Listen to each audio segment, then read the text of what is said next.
تبدل، خد دي اسرع معاك. خلي بالك يا انسه، انت معديه ولا في دماغها اي حاجه في الدنيا. وهمي ايه نظام؟ شمع وهمي النهارده ولا امتى؟ يا راجل طب ايه السبب؟ بقالي فتره ما بجيش يعني يعني لما جيت تشمع ما كنتش مش النهارده الفيديو هيكون فيديو مختلف تماما. هنعمله فيديو عن اقدم شارع في اسكندريه. هتستمتعوا من الفيديو ده كتير. طالعين بعجله عملاق من شركه بنريلو، اسرع عجله رود. العجله دي عجله صناعه ايطالي، عجله سريعه والوزن بتاعها خفيف جدا. واحنا دلوقتي الشارع ده يعتبر افضل شارع ممكن في مصر. هتتفرجوا وتستمتعوا معانا، بس مش عارف بقى الشمس ايه ظروف الشمس. زي ما انتم شايفين ده اسم الشارع، اسمه شارع فؤاد. تحس ان انت في حته من اوروبا. كل التفاصيل بتاعته والمباني بتاعته القديمه قمه في الجمال. حاجه تحس ان انت رجعت بالزمن والزمن الجميل. هتستمتعوا قوي من الفيديو ده. متبخلوش علينا باللايك والاشتراك في القناه، وتشيروا الفيديو وتشوفوا فيديوهاتنا السابقه. الحته اللي جايه دي هنخش في مكان المتحف. المتحف ده لسه جديد، معمول على التصميم بتاعه اكتر من رائع، ما يوصفش. هنشوفه دلوقتي المتحف ده، الجمال بتاعه قطعة فنية جميلة جدا. معلش بقى الشمس مش عارف ممكن تكون مضايقة شوية في التصوير. هو المتحف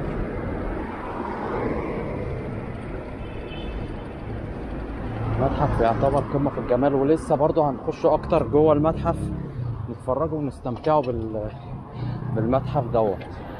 وهوريكم في الاخر نهاية الفيديو العجلة الايطالية اللي احنا طالعين بيها.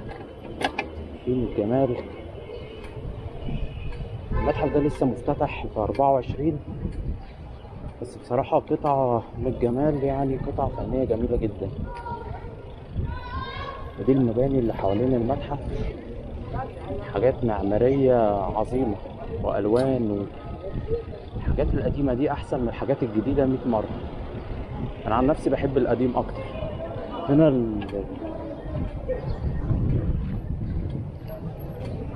نخش جوه المتحف كده ونشوفوا الدنيا، تستمتعوا أكتر بصراحة. مش عارف بقى مسموح بالعجل ولا لأ.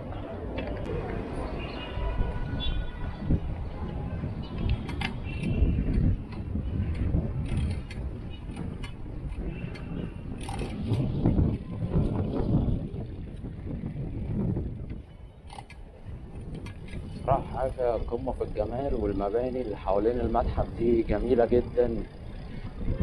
شايفين التصاميم، كل الحاجات دي أحلى منطقة وأقدم منطقة في مصر.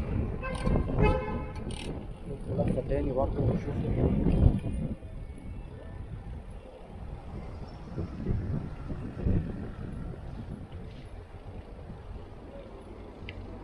شايفين الجمال بتاع المتحف. يعني نفسي اخش جوه اشوفه. انا من اسكندريه هنا، بس نفسي ادخل جوه المتحف ده واستمتع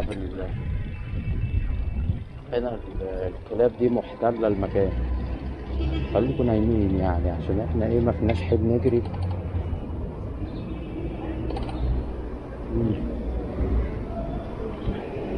نطلع بقى نكمله، نطلع على باقي الشارع القديم دوت. الفيديو هيكون شيق طبعا، وهنشوفوا حاجات هنستمتعوا بيها كتير.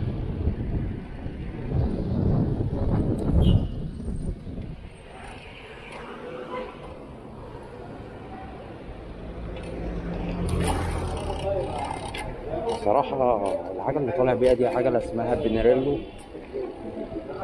من أمتع العجل اللي ممكن تركبه في حياتك. زي كوزن خفيف، كأداء، كسرعة، كبراند، كحاجة معروفة وبراند عالمي. الوزن بتاعها تحس ان انت قريبه جدا من الفول كربون. هي الومنيوم فورت كربون بس الوزن بتاعها قريب للفول كربون. السبيكه بتاعتها عاليه. هسيب لكم صفحه الفيسبوك برضو ممكن ترجعوا تشوفوا عليها المنتجات بتاعتنا والعجل البراندات والحاجات النوادر.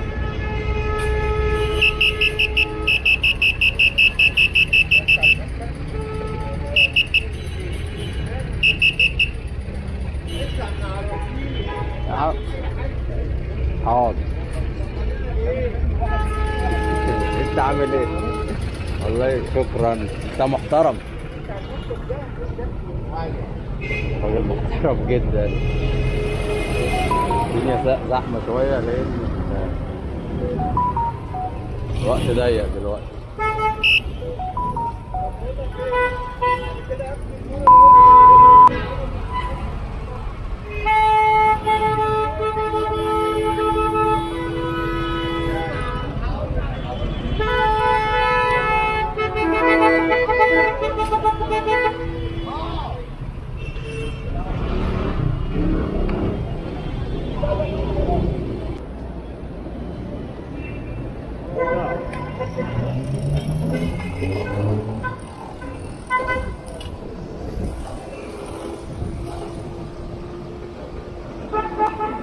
خلي بالك يا انسه،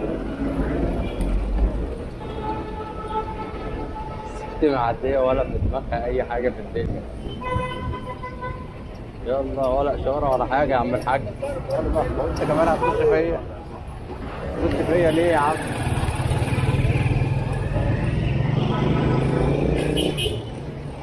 برضه على اقدم شارع لسه مجددينه برضه.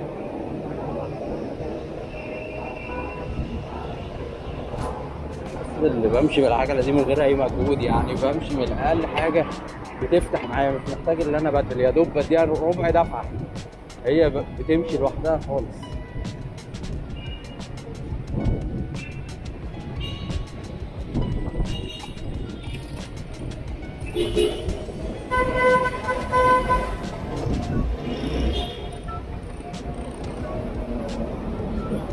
الشارع دوت لسه الشارع ده متجدد.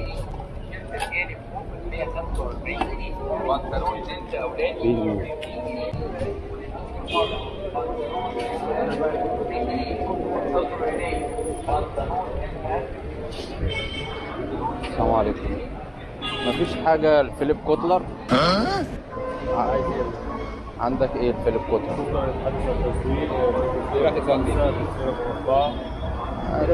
هات احسن حاجة. وعامل كام؟ ايه؟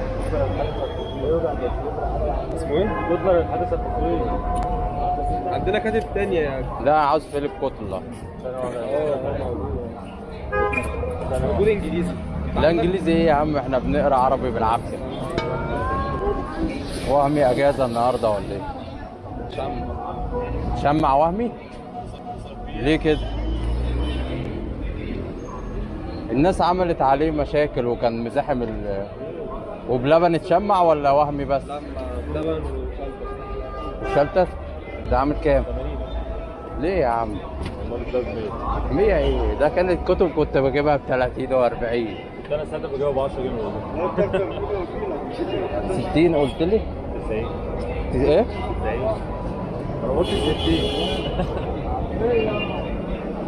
ده شكله راجل كبير في السن حتى، مش يا عم ده كبير مش هينفع.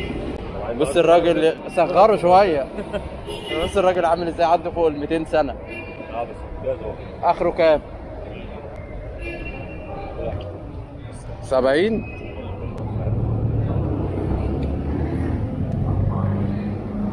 وهمي ايه نظام؟ النهارده ولا امتى؟ يا راجل. طب ايه السبب؟ بقالي فتره ما بجيش. يعني يعني لما جيت اتشمع ما جيتش شمع. وشك حلو.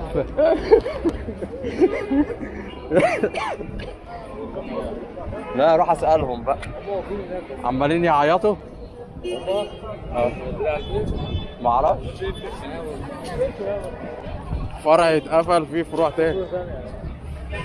اليوم اللي جاي اكل فيه عند وهمي يتقفل. لا انا هروح له طيب اسال. شكرا. الحاجة عاملة ايه؟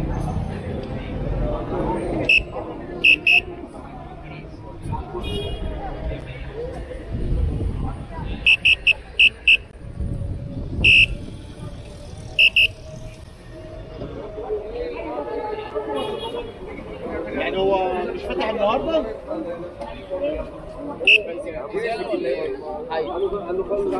انتوا مالكم؟ لا انتوا قفلتوا ولا ايه؟ مشاكل مع الحي ان شاء الله تتفك ان شاء الله المشاكل. يا كاشير مالك يا كاشير؟ كاشير يا كاشير حمل بعض يا كاشير. انا بره محل بتاع وهمي الزحمه اتقفل.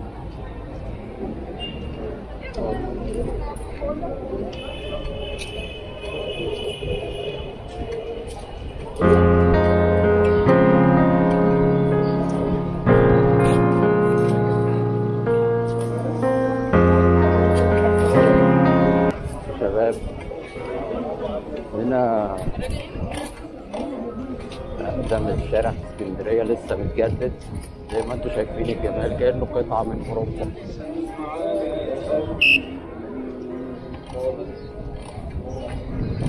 من الجمال شايفين يعني اسكندريه بصراحه احسن الاماكن اللي تجيها خصوصا في الصيف،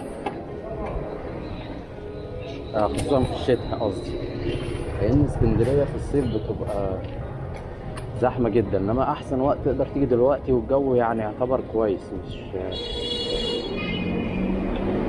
مش حر.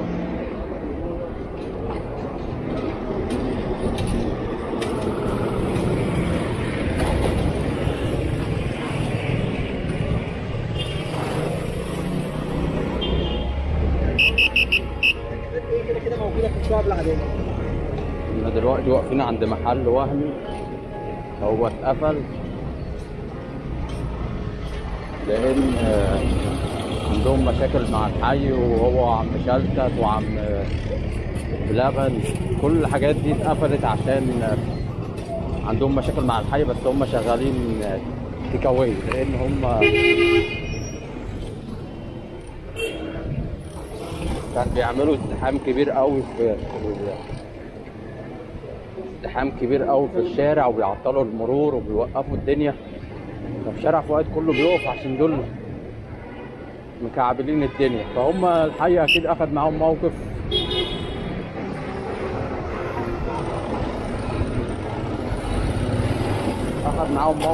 اللي هم ايه،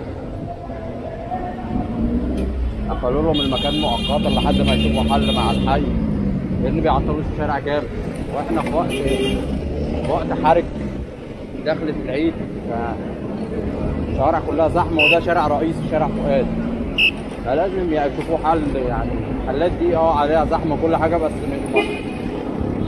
ما تعطلش الشارع.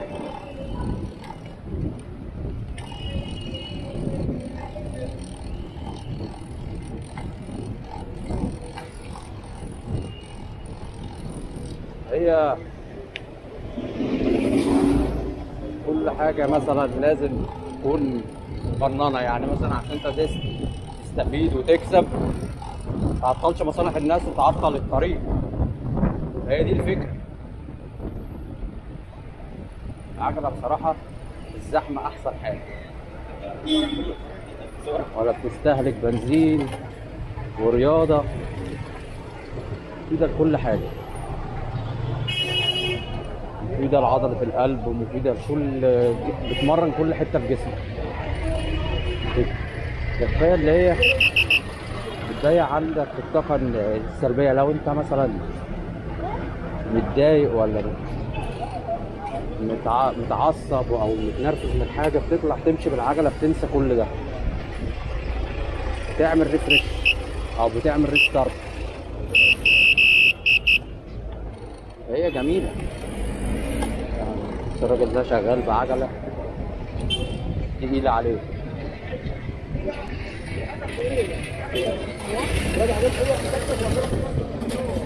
تبدل خد دي اسرع معاك. هنا الحته دي محطه الرمل السيتي سنتر بتاع المدينه، يعني هي الواجهه بقى للاجانب والناس، يعني اشهر معلم في اسكندريه بقى وفايت باي والدنيا دي برضه.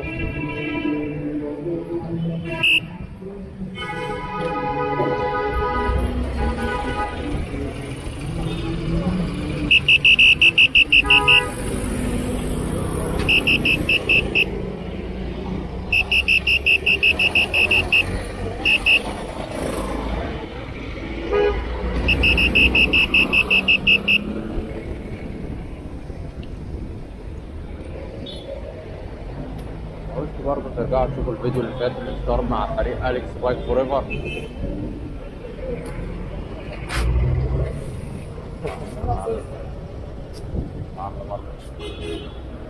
يا رجال عمال. نعم؟ خدوا من ناحيه الشنكه خليها ورا.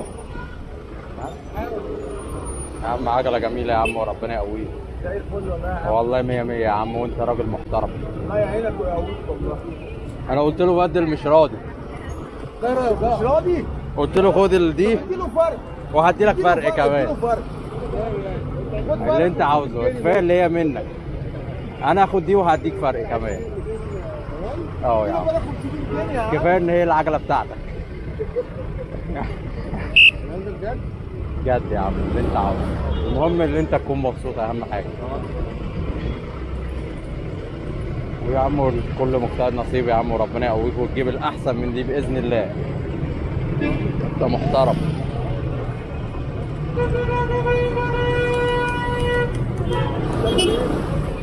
ده الاشاره فتحت. يلا يلا يلا بينا.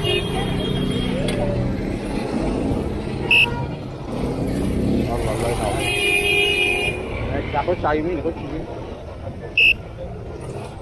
اصبر يا عم الحاج اصبر.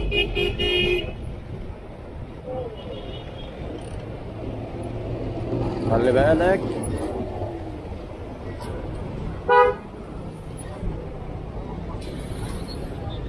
الظابط واقف. اهرب بقى، خش اهو مش واخد بالك. خش على طول، خش على طول. خش جرب.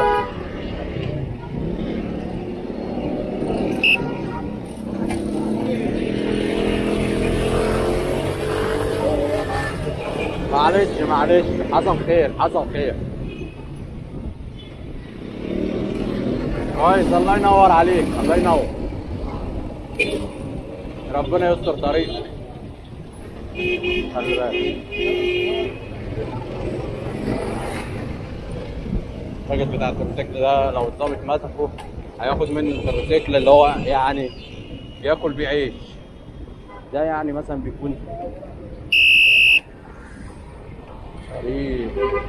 بيكون شريك قسط ولا حاجه ولا، وطالع متوكل على الله فده ياخده منه، فحرام برضه يعني. بس هو برضه مش يعني، هو برضه ماشي مخالف برضه مهما كان، ماشي من غير رخصه اكيد، ماشي من غير ورق. بس برضه احنا برضه الدنيا برضه عندنا ماشيه بالحب، يعني ما ينفعش برضه تمشي من غير ورقك ومن غير حاجتك. وبرضه التانية برضه الظروف جايه عليه برضه والدنيا صعبه معاه، بس مش مبرر برضه اللي انت تمشي من غير ورق. بس لو مسكوا برضه ده بيدفع اقساط وعقبال ما يطلعه محتاج فلوس ومش معاه فلوس، فدنيا في دنيا بقى. هي ماشيه بالحب، ماشيه بالحب، العمليه بتبقى ماشيه بالحب. الدول الاوروبيه قانون قانون، ومفيش حاجه اسمها كده ولا ده يعرف ده ولا تتاسف له ولا بتاع. طالما عملت الخطا بتدفع ثمن الخطا.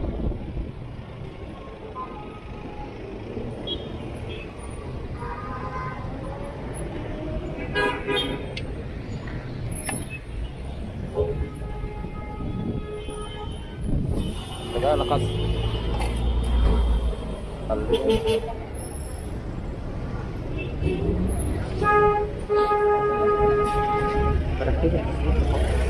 ماشي خش.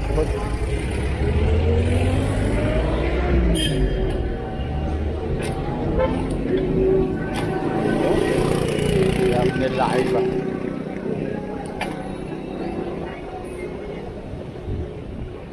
تنسوش الاشتراك في القناه. انا بعمل الفيديوهات دي الهدف اللي انتوا تستمتعوا، مش هدفي الربح. انا ما بكسبش اي حاجه، انا بعمل الفيديوهات دي عشانكم.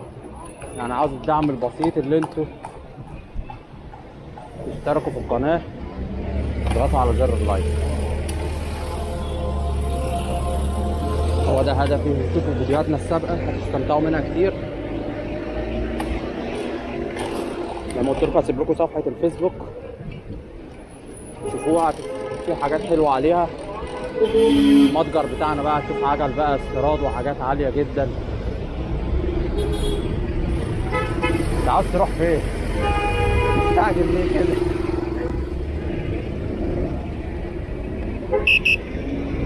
ماشي، روح روح روح.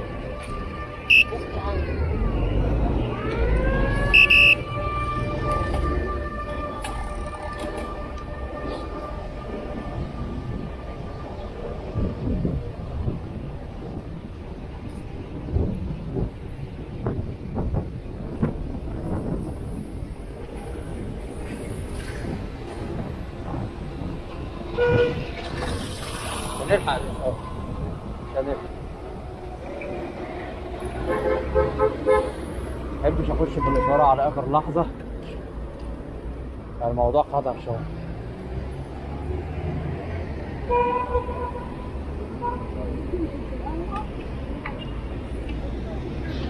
نطلع تاني، ناخد لنا لفه تاني.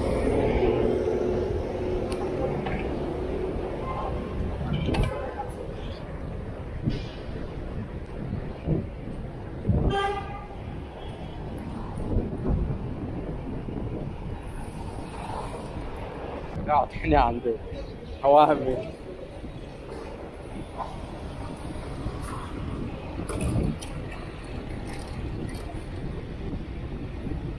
الله يقويك.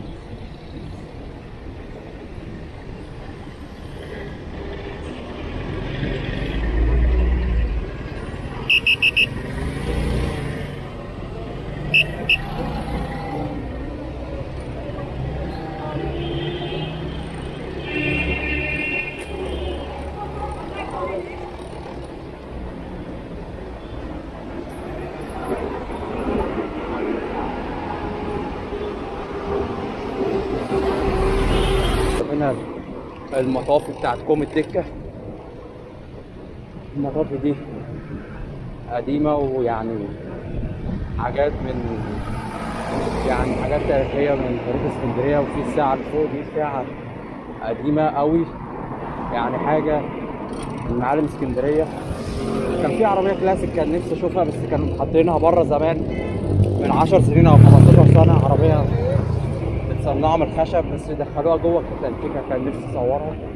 مش عارف بطلوا يطلعوها بره ليه.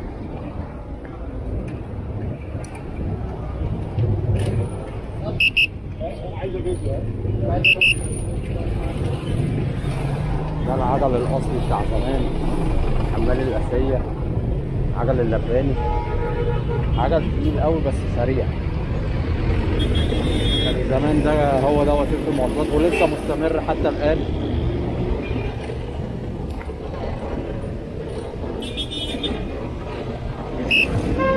رايح فين يا عم الحاج بس؟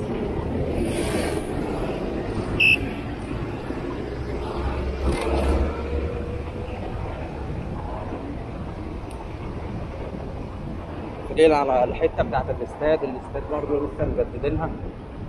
حته رايقه قوي اللي هي شارع البطاطا والدنيا ديت. هوريكم برضه الاستاد، هيعجبكم كتير برضه، شكله حلو.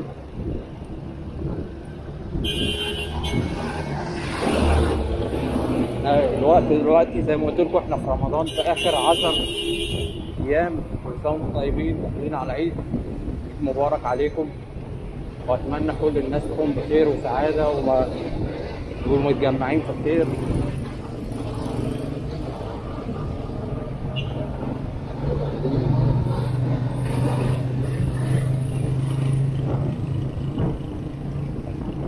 شوفوا برضو عايزين نعمله، اقترحوا علينا، اكتبوا لنا تعليقاتكم، عايز اسمع تعليقاتكم. نعمله الفيديو الجاي. عايزين تعرفوا ايه الفرق بين العجل الهايبريد، الرود، الماونتن. لو انت رايح تشتري عجله مثلا تبقى انت عارف انهي فئه المناسبه ليك عشان ما تشتريش حاجه وما تكونش مناسبه لاحتياجاتك.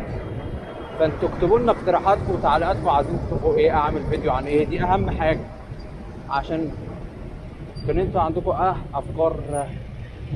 افكار يعني تكون مبدعه مش جايه على بالي كده. دي الحته بتاعت استاد اسكندريه، البوابه بتاعته الرئيسيه، وتكملته بقى على طول الطريق ده، بس احنا هنخشه من هنا من عند كوبري ابو عين واحده. الشارع دي يا رب نلحقها عشان هي يا دوب فتحت، لو احنا ما لحقناهاش بتقعد كتير قوي، بتقعد بتاع 10 دقايق مع بال ما تفتح. احنا عايزين نلحقها باي طريقه.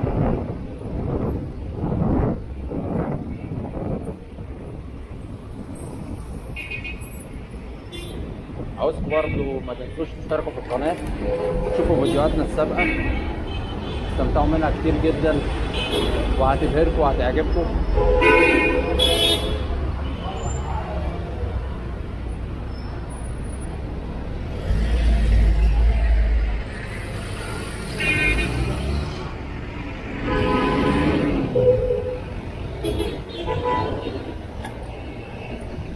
كان معكم انا ماهر من محل ويل بايك، اتمنى الفيديو يكون عجبكم. سلام.